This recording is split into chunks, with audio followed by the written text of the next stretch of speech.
اللہم صلی علی محمد وآل محمد وعجل فرجہم۔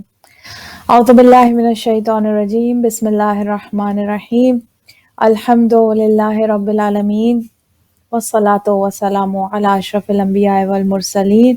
خاتم النبیین، سیدنا و نبینا ابی القاسم محمد صلی اللہ علیہ وآلہ وسلم، والصلاة والسلام علی اہل بیت الطیبین الطاہرین المعصومین المظلومین الذین اذھب اللہ عنہم الرجس وطہرہم تطہیرا۔ اللہم صلی علی محمد وآل محمد وعجل فرجہم۔ ناظرین کرام، السلام علیکم ورحمۃ اللہ وبرکاتہ۔ پروگرام محفل ولایت کے ساتھ آپ کی خدمت میں الحمدللہ حاضر ہیں، اور ہیوسٹن ٹیکساس سے، ہیوسٹن اسٹوڈیوز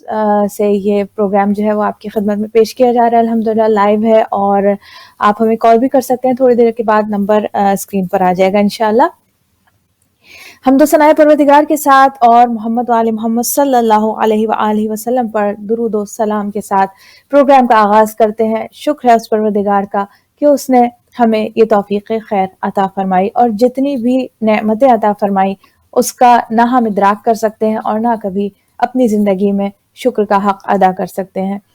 پروردگار عالم ہماری توفیقات خیر میں اضافہ فرمائے۔ وہ جو کثیر کو معاف کرنے والا ہے اور قلیل کو قبول کرنے والا ہے، بے شک انشاءاللہ ہماری توقع ہے، ہماری دعا ہے کہ وہ ہمارے گناہوں کو معاف فرمائے انشاءاللہ اس ماہ مبارک میں، اور ہمارے اعمال جو بہت قلیل ہیں، اگر دیکھا جائے کہ کس کی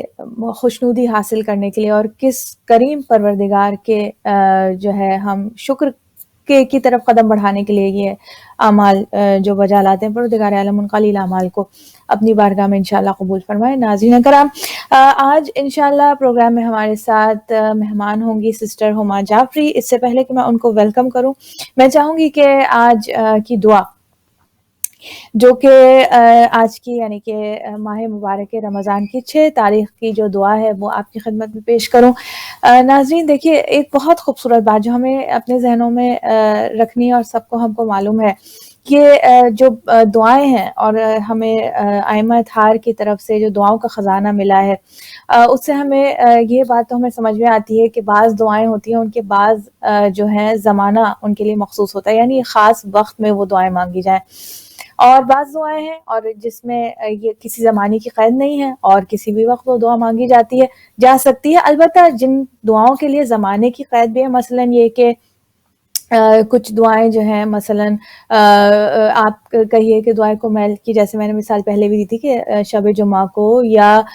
15 شعبان کی جو شب ہے اس کو پڑھنے کی اس کی زیادہ فضیلت ہے، لیکن اس کا یہ مطلب نہیں ہے کہ ہم کسی اور وقت میں ان دعاؤں کو نہیں پڑھ سکتے۔ ہم ظاہر ہے کہ ان دعاؤں سے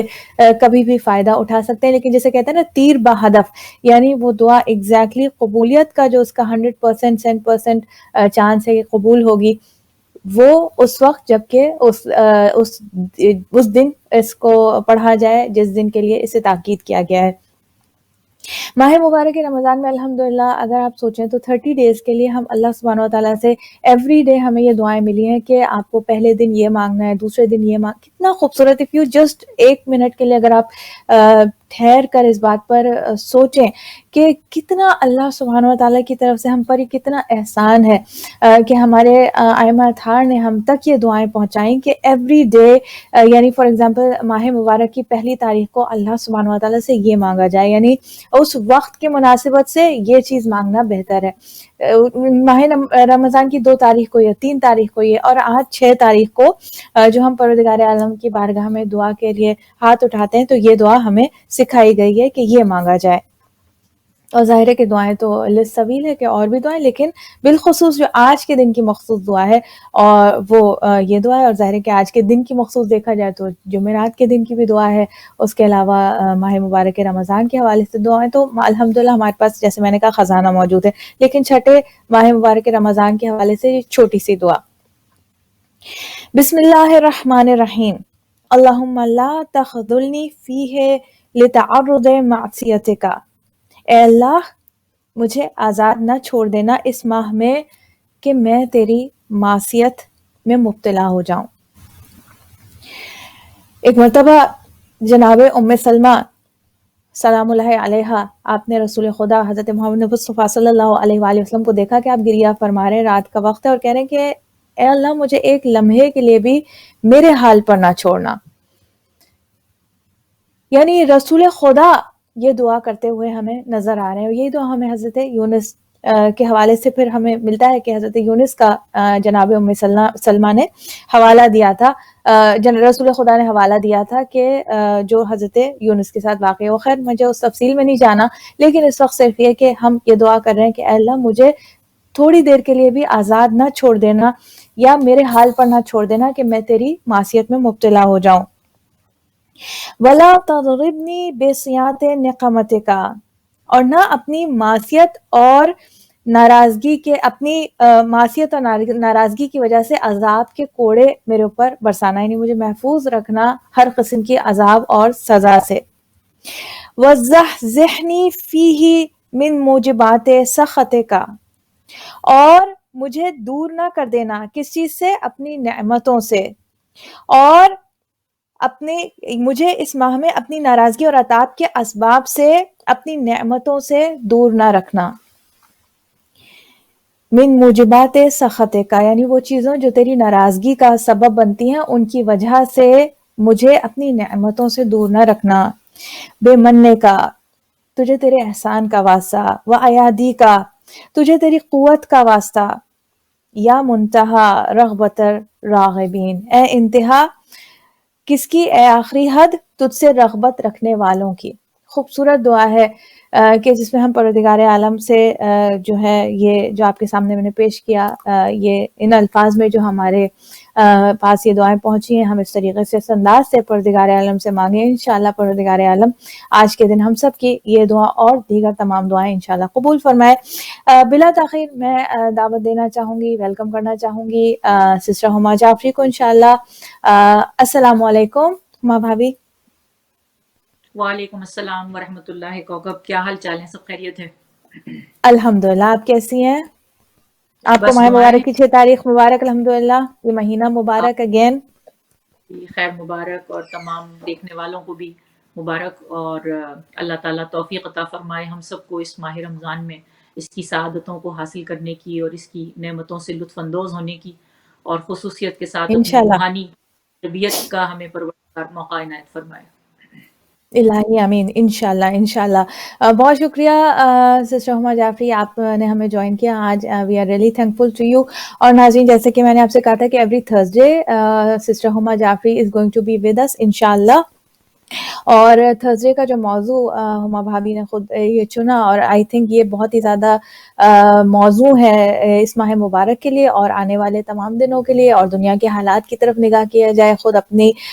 وجود کی سب سے افضل ترین ضرورت کی طرف جب غور کیا جائے، تو ہمیں لگتا ہے کہ اس سے زیادہ بہتر موضوع نہیں ہو سکتا. شب جمعہ انشاءاللہ امام زمانہ کے حوالے سے ہماری گفتگو رہے گی، اور ڈفرینٹ پرسپیکٹیو سے ہم انشاءاللہ اس گفتگو کو امام زمانہ عجل اللہ تعالیٰ فرجہم کے حوالے سے ہی کنٹینیو کریں گے. تو ہما بھابی ہمارے ساتھ موجود ہیں. بتاتی چلوں کہ آج ہم تھوڑا سا دعائے افتتاح کو تو ہم لے کے چلیں، تھوڑا سا اس کا بیک گراؤنڈ دعائے ندبہ کے حوالے سے تھوڑی ہم بات کریں گے. اور آف کورس ظاہر ہے کہ دونوں دعائیں ہمیں ڈائریکٹلی جوڑ دیتی ہیں ہمیں اپنے وقت کے امام سے. تو ہمیں اس حوالے سے تھوڑی بات کریں گے کہ ہمیں کس طریقے سے امام کے ساتھ ہم رابطہ اپنا جو ہے وہ مینٹین کر سکتے ہیں. ہما بھابی کی طرف آتے ہیں. ہما بھابی آپ کا کیسا ماہ مبارک کیسا آپ کا گزر رہا ہے؟ آج کل کے دن کیسے گزر رہے ہیں؟ الحمدللہ، شکر ہے خدا کا، مالک کا بڑا احسان ہے. اور میں تو یہ سمجھ رہی ہوں کہ اس وقت جو ہے وہ زیادہ مواقع ملے ہیں، اور عموماً ایسا ہوتا ہے کہ ماہ رمضان المبارک میں جب ہم لوگ عبادت گاہوں میں جاتے ہیں اور اپنے مساجد میں جاتے ہیں، خصوصاً یہاں کے رہنے والے، اور جب بعض اوقات ایسا ہوتا ہے، میں دیکھتی تھی اکثر کہ دعائے افتتاح ہوتی تھی اور لوگ جو ہیں وہ سوشلائزنگ کر رہے ہوتے تھے یا باتیں کر رہے ہوتے تھے یا ان کا کھانا پینا ختم نہیں ہوتا تھا. لیکن اس دفعہ جو ہے وہ ایسا ہوا ہے کہ سب اپنے گھروں کے اندر ہیں، اور یقیناً یہ امید ہے اور حسن ظن ہے کہ انشاءاللہ تمام مومنین اور مومنات دعائے افتتاح کو اپنے گھر میں بخلوص نیت انشاءاللہ پڑھ رہے ہوں گے، اور اس کی فضیلت اور اس کی اہمیت کو سمجھ رہے ہوں گے. اور اسی طرح سے بے ہم شک بھی اپنے گھر بیٹھ انشاءاللہ. کر الحمدللہ دعا افتتاح کی تلاوت کرتے ہیں، اور وہ رموز جو شاید اس سے پہلے آشکار نہیں ہوئے تھے، وہ رموز الحمدللہ آشکار ہو رہے ہیں، اور تھوڑا بہت اپنے آپ کو جاننے کا موقع مل رہا ہے۔ بے شک، بالکل بالکل، یعنی زیادہ ایک ٹائم مل رہا ہے اپنے آپ کی طرف توجہ دینے کا، کیونکہ ظاہر ہے کہ اس وقت سوسائٹی کی طرف توجہ دینے کا تو وقت اس وقت نہیں مل رہا کہ ہم باہر جائیں اور لوگوں سے ملیں. بٹ آئی تھنک ہر چیز میں جسے کہتے ہیں کہ جب بھی آزمائش آتی ہے، بار بار ناظرین یہ جملہ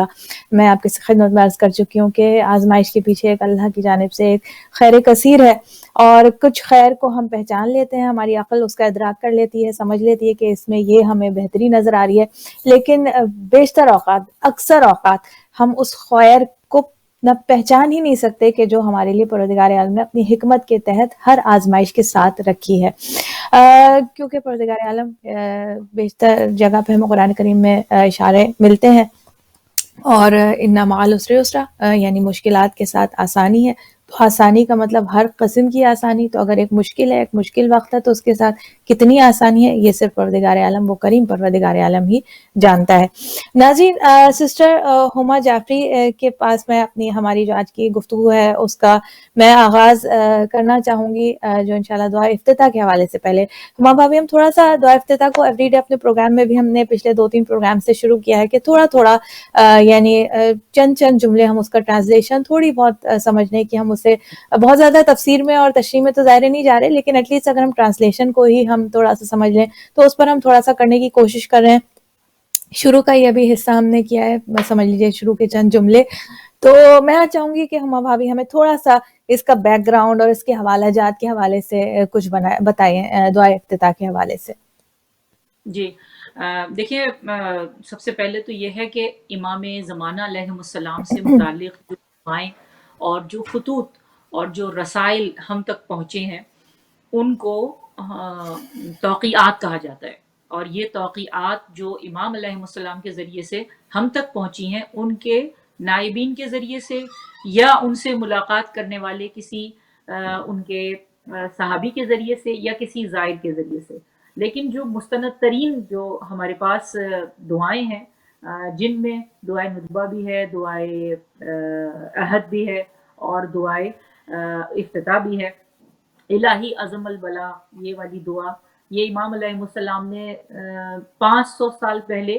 اپنے ایک